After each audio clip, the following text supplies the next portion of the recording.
What's up, you guys? It's your boy Reese Boy back with another video. All right, guys. So I hope you like my candy video. But guys, okay. So this is I'm shooting a second video same day type of thing. You know what it is? It technically still Thursday, April 18th. Tomorrow is the 19th. One of my ex girlfriend's birthdays. You want it? I'm telling the story of how I fell in love for the first time, and I'm gonna have to do a part one and a part two. Okay.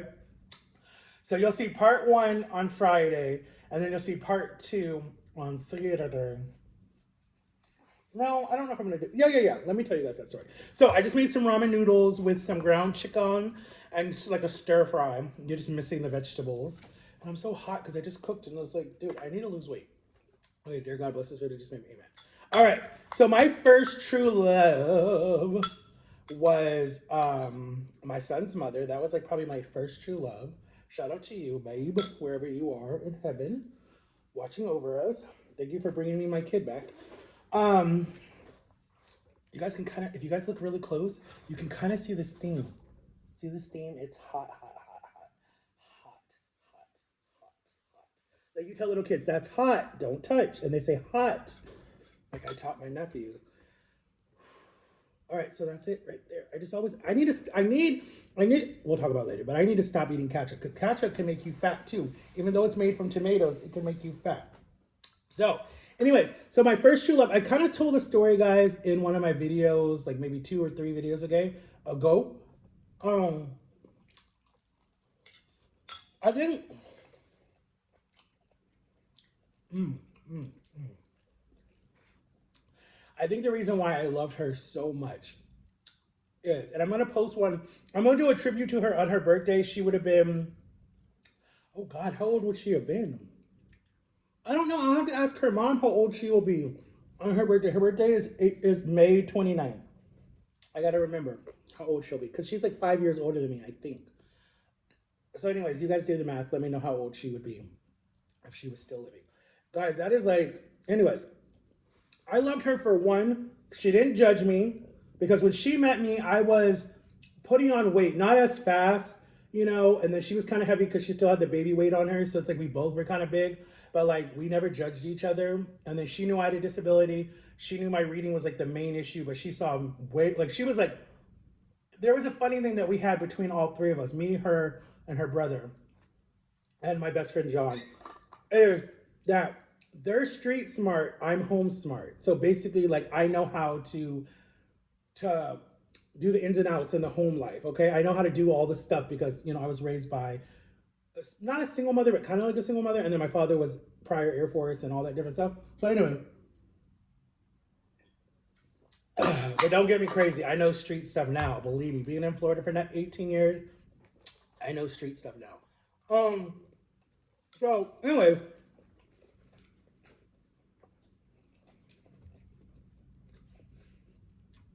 I loved her to the point where, and I still do, and I probably always will until the day I die. Excuse me. I loved her so much that it hurt, if that makes sense. Like when you love somebody to the point where you are physically, emotionally attached to this person. So let me tell you exactly when I knew I loved her and when it started. So I went to jail. I went through that whole thing. She could have been like, I want nothing to do with you. Stay away from me and my kid, right? Her whole family could have been like that. But they knew the true me and they were like, you're being set up. We already know that. We can see that with our eyes. We're not blind. So, and then she warned me to stay away from the school too. She was like, Matt, you don't need to be up there. Like, you're not getting paid. They're just using you. They're taking advantage of you. And so she was like, she would get really mad when I was like, I can't hang out. I got to go to the school. I got to work. She hated it. She hated it. And she was right. Everybody was right that told me to leave that school. And I wish to God I listened to them. But that's another story. So, anyways, I just, I just loved her, like she loved me for me. It did not matter that I wasn't working, not driving. When we wanted to see each other, we would find a way to see each other. If it was asking this old man that like knew her or whatever, he would pick us up. I got to pay him like $25 to take us for his gas because he'd be coming from like Windermere, Florida, all the way over here, or wherever the hell he was coming from. And then there was her best friend. Shout out to you, Donna, even though you're dead, but shout out to your family. Um, who was jealous in the beginning when I showed up. She thought I was stealing her away from her. I'm like, are y'all like in some committed relationship or like what the hell's going on? But anyways, I loved her through a lot of stuff. And she let me through, like, I was not an easy boyfriend. I broke up with her left and right, left and right, left and right, every tiny little thing. And she could have been like, I'm done with you. You're so slow. You're so whatever. She never once said that. She was always like, in the beginning when we were dating, she never knew how to argument. She would always just be like, "Whatever, forget it. Let's not talk about it." And I that would drive me crazy because we would never talk through stuff, and then would pop up later. So for like 2 years, I worked on communication with her. That was our biggest issue. So like 2 years later, then we would talk about it, and she'd be like, "Babe, I don't like how you do this. I don't like this. I don't like that. Da da da da. Can you work better on that?" And then I would be the same with her too. But we would be on the phones, and it's so funny because I'm doing the same thing with my son. We would be on the phone all day long, like left and right. And she got me in trouble sometimes because she would call it like 3, 4 in the morning and wake up my parents because I didn't have a cell phone at the time. And I would use the house phone or my tablet or whatever to talk to her. We used Skype a lot. Skype was big before WhatsApp or any of this different stuff or FaceTime. It was big. Um, but I loved her. Like that to me was true love. Like I was in 2012, we were looking at marriages. We were looking at so many different things. This would have been her, I think she said her third marriage. I don't know. But she didn't want to wear white. She wanted to wear black or red or something. It would have been my first marriage. I was like 20, 2012. I would have been 22. I would have been 22. My son was 2. And then she had to be like 28, 26, 20, somewhere around there. Um, and we were gonna get married at the courthouse, and we were gonna do something easy. We would have went to Vegas, and we lived close to Vegas, and just did it that quick. But 2012, we wanted to get engaged. We were seriously looking at rings and wedding dresses, and the cheapest way to do it. She was finding wedding dresses that were like 250. Like we were dead serious. We wanted to get married. We wanted to have our own little home. We wanted to be a family, and we were good. Like I was good. Whatever she said went. Whatever she said, go. I was definitely her definition of the B word. She had me wrapped around her finger. Um, and my family could even see it. And her family saw it and told me, "Hello, wake up, Matthew, wake up." And I was like, "No, I'm in love." Um, and then Jama came along and was like, Jama really didn't say anything about that relationship because she didn't want me to hate her. But my girlfriend was like, "You're cheating on me with a 50-year-old something woman."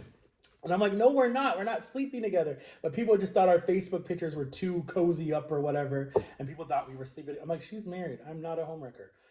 But my girlfriend got mad about that. And then Jama was like, "Think, 100 time, 100 time, think.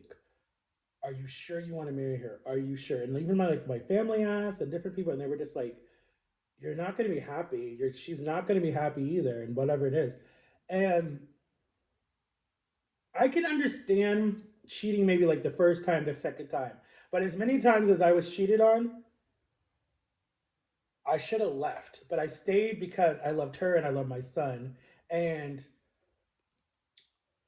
I don't know. It's weird. I can't explain it. It's like I don't want to badmouth her at all because she's not living anymore, and I feel bad doing that.